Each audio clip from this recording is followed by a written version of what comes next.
ഒരു സമയത്ത് നിന്റെ ശൂന്യതയിൽ, നിന്റെ ഗതികേടിൽ, നിന്റെ അലട്ടലുകളിൽ, നിന്റെ അവസ്ഥകളിൽ, നിന്റെ ഞെരുക്കത്തിൽ, നിന്റെ കഷ്ടതയിൽ, നിന്റെ രോഗത്തിൽ, നിന്റെ നിന്ദയിൽ, ദൈവാസനത്തിൽ നീ വീട് കിടന്ന് നിലവിളിച്ച വ്യക്തിയാണ്. പക്ഷേ അതിന് മറുപടി നിന്റെ തലമുറയ്ക്ക് ദൈവം കൊടുത്തിട്ടുണ്ട്. നിനക്കൊരു കൂടാരം ഒരുക്കി തന്നിട്ടുണ്ട്. ഉള്ളതിനെ ഒന്നിനെയും ദൈവം മാറ്റിക്കളഞ്ഞില്ല. എന്നാൽ ഇന്ന് പകൽ ഓർക്കട്ടെ, ദൈവം തരേണ്ട ഏറ്റവും വലിയ സ്വസ്ഥതയായ സമാധാനം നിനക്ക് അനുഭവിക്കാൻ വയ്യാതെ ഹൃദയ തകർച്ചയോടെ രാത്രിയാമ ഉറക്കമില്ലാതെ സകലരും നിന്നെ അന്യപ്പെടുത്തി ദേശത്ത് നിന്ന് ആവശ്യമായി മാറുമ്പോ ഹല്ലേലൂയ, നീ ഏറ്റവും അധികം ആഗ്രഹിച്ച് അണച്ചു പിടിച്ച് ആവശ്യം ദൈവത്തോട് പറഞ്ഞ് നേടിയെടുത്തതെല്ലാം അനുഭവിച്ചുകൊണ്ട് നിന്റെ തലമുറ നിന്റെ ഭർത്താവും മാറി നിൽക്കുമ്പോൾ ഹല്ലേലൂയ, ദൈവിക സമാധാനത്തിന് നിന്നെ തന്നെ നീ വെളിപ്പെടുത്തുവാൻ തയ്യാറായി. പകരം കാണുന്നവരെയൊക്കെ വിധിച്ചും പകച്ചും അനേക കടങ്ങളിൽ നിന്ന്, അനേക പ്രാർത്ഥിക്കുന്ന വ്യക്തികളിൽ നിന്ന്, അനേക ശുശ്രൂഷാ മണ്ഡലത്തിൽ നിൽക്കുന്നവരിൽ നിന്ന് ശാപം വാങ്ങി നിന്റെ മക്കളത്തിലാക്കിക്കൊണ്ട് നീ മഹാരോഗിയായി ജീവിതത്തിൽ സ്വസ്ഥമല്ലാത്ത അനുഭവത്തിൽ നീ മുങ്ങി താണുകൊണ്ടിരിക്കുന്നത് മറ്റൊന്നുമല്ല, ലംഘനം നീ മറച്ചു പിടിച്ചത്. എല്ലായിടത്തും ആരാധനയ്ക്ക് പോട്ടെ, എല്ലായിടത്തും പ്രാർത്ഥനയ്ക്ക് പോട്ടെ, പക്ഷെ നിനക്ക് കാഴ്ചപ്പാടുണ്ടേ കുഴപ്പമില്ല. ആരാധന എന്താണ്? പ്രാർത്ഥന എന്താണ്? ഏത് ശക്തിയിലാണ് ഇതൊക്കെ ചെയ്യുന്നത്? എവിടെ നിന്നാണ് നിനക്ക് വിടുതൽ വരുന്നത്? ഇത് നിനക്ക് മനസ്സിലാക്കുവാൻ കഴിവില്ലെങ്കിൽ ഇന്ന് പകൽ പരിശുദ്ധാത്മാവ് പറയുക, ഹല്ലേലൂയ, നീ നിന്നെ തന്നെ വിടുവിക്ക. നിന്റെ സ്വസ്ഥതയ്ക്കുള്ള കാരണങ്ങൾ എന്താണ് എന്ന് നിന്നെ തന്നെ ഒന്ന് നീ തിരിഞ്ഞു നോക്ക്. നമുക്കൊരു വാക്യം എടുക്കാം. സുവിശേഷം 19-ാം അധ്യായം അതിന്റെ 42-ാം വാക്യം. ഹല്ലേലൂയ.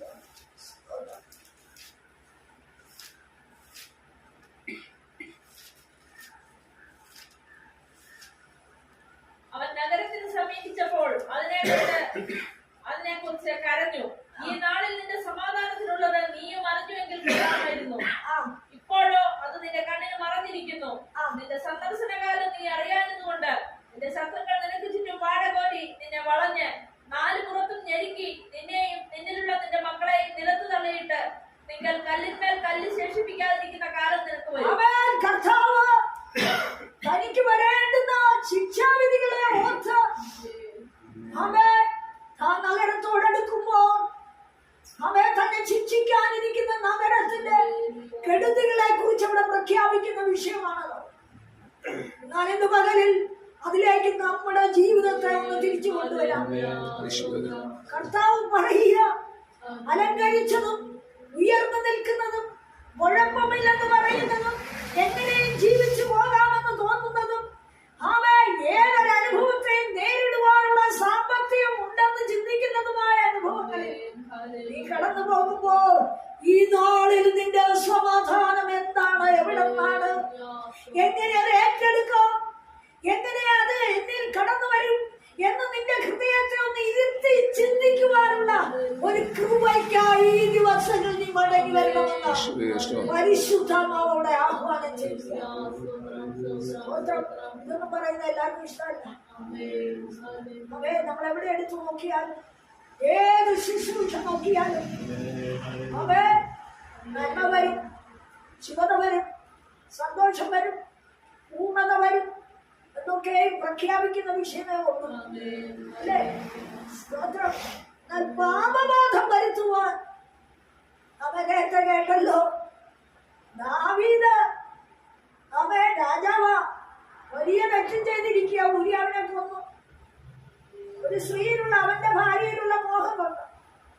പക്ഷേ ആ വിഷയം വെളിപ്പെടുത്താൻ നാദാം വന്നൊരു കഥയൊക്കെ പറഞ്ഞു കൊടുത്തു.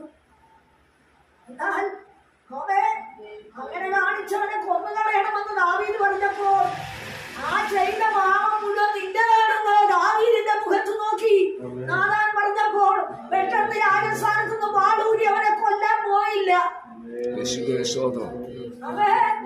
അവൻ തന്റെ സിംഹാസനം ഉറപ്പിക്കുവാൻ ഇവൻ വഴി പറഞ്ഞു വരത്തി എന്റെ സിംഹാസനത്തിന് ഇളക്കം തട്ടുമെന്ന് ദാവീദ് ചിന്തിച്ചില്ല.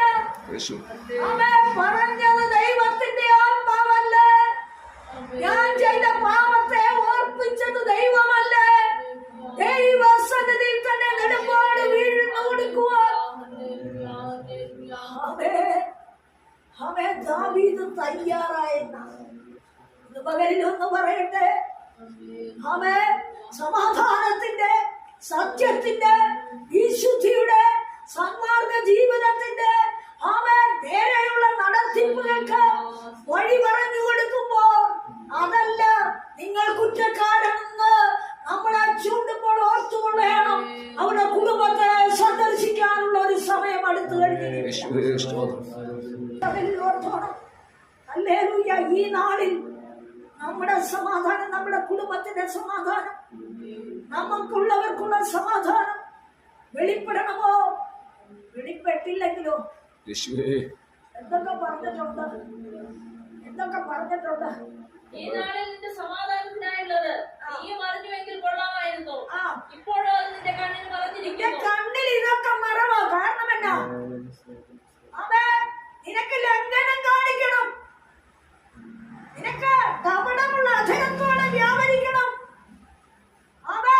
നീ പാപത്തെ ഉപേക്ഷിച്ചിട്ടില്ലെന്ന്. അതുകൊണ്ട് നിനക്ക് യഥാർത്ഥമായ സമാധാനത്തിൽ നീ നിൽക്കുന്ന സ്ഥലത്ത്, പ്രവർത്തിക്കുന്ന മണ്ഡലത്തിൽ, വ്യാപരിക്കുന്ന വഴികളിൽ എവിടെയും നിനക്ക് ശത്രു എഴുന്നേൽക്കുകയല്ലേ. കാരണം എന്നാ?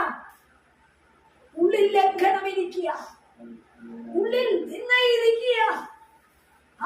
ഉള്ളിൽ സത്യത്തിന് നീ ചെവി കൊടുക്കാതെ കരമറ്റി മറമറ്റി നീ ഓടി, അത് നിന്നെ ചൂണ്ടിക്കാണിക്കുമ്പോൾ ചൂണ്ടിയവരെ നീ വാളെടുക്കുകയാണ്. നീ അറിഞ്ഞെങ്കിൽ കൊള്ളായി.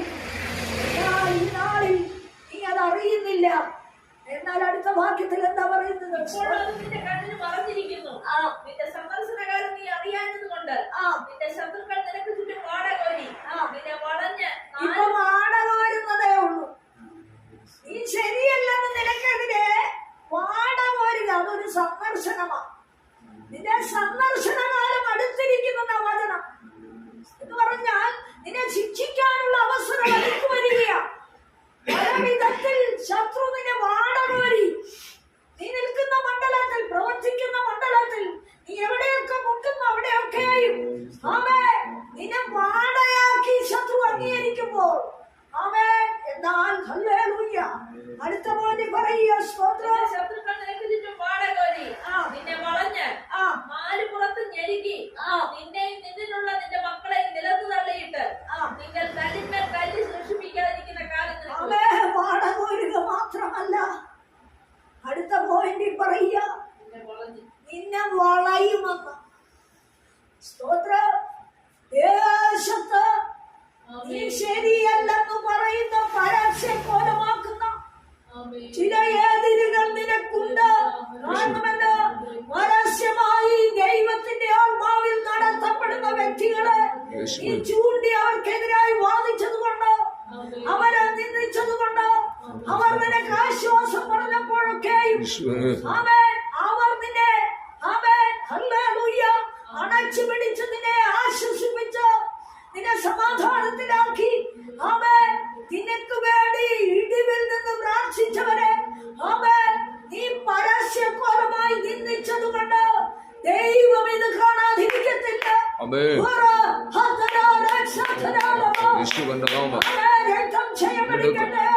വളഞ്ഞ് നിന്ദിക്കുവാനുള്ള കാലം അടുത്തിരിക്കുക.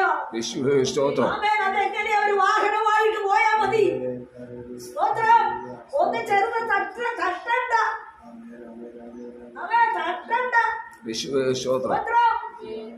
അവിടെ നിനക്കെതിരെ, നിന്റെ തലമുറക്കെതിരെ വാടകോരുവാൻ ചിലർ വളയുമെന്ന് യേശുവിന്റെ നാമത്തിൽ ചൊല്ലുക.